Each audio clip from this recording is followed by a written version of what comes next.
So I just woke up from a dream about a seal that was hiding under my bed.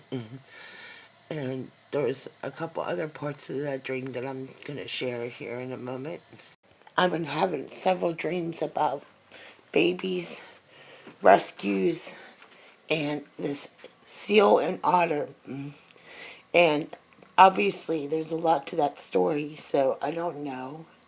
And I'm hoping that somebody might be able to decipher what it would be like to have a seal hiding under your bed and hiding the babies. And that is the story I'm sharing. We go to pro-life events. We've been praying for babies. Been asking God for help. And it was just a beautiful thing to see the seal hiding under my bed, protecting me. You know, we have some really beautiful visions and dreams, but this one was an actual dream, and I wanted to record it. So that's one of the dreams. I'm sure there's a few more that I can share here. And I think the reference to seal is when I tried to figure out what this dream really meant is obviously there's a lot of stuff we've been talking about, earthquakes and what would happen to marine life if it hadn't been for people to have these warnings up, what you can do to use these warnings as a way to rescue marine life, and a lot of times people in general. I think a lot of the warnings, like I would overlook it.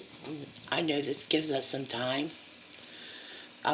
If somebody says, hey, there's an earthquake swarm, it's time to shut these buildings down and shut these areas down temporarily, till they know where those earthquake swarms are coming from, okay?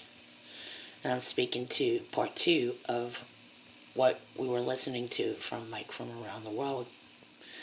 And those early warning signs are like, when the buoys are going up and down a certain degree in the water, it's time to get out of the choppy waters, right?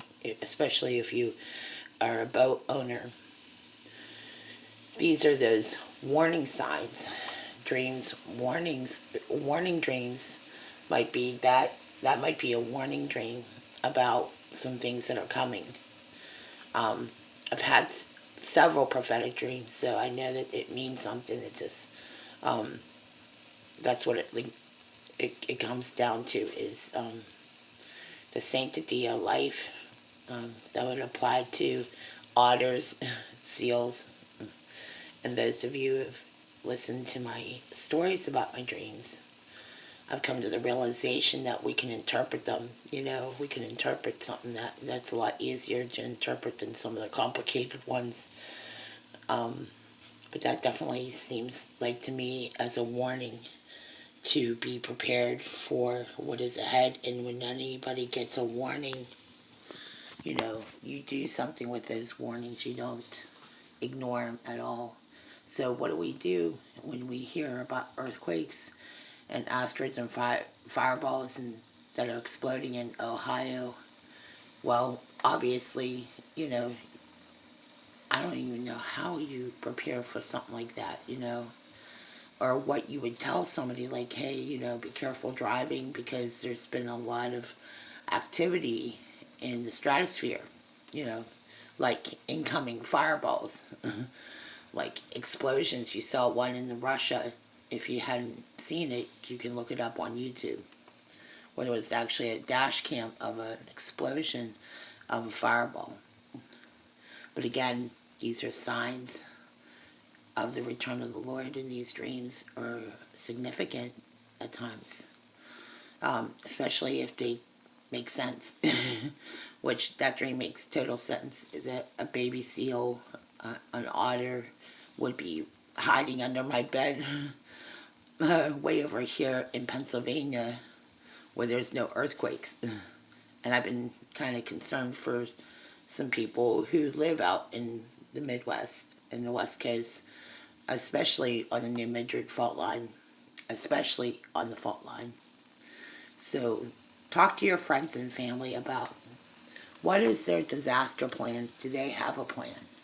Are they planning to leave the area that's being impacted? Because right now the area that's being impacted is definitely the areas of concern, of course, in California, and the whole marine life that's been impacted by what goes on, with several reports of animals dying, the large mass die off of animals, and that again points to what's happening.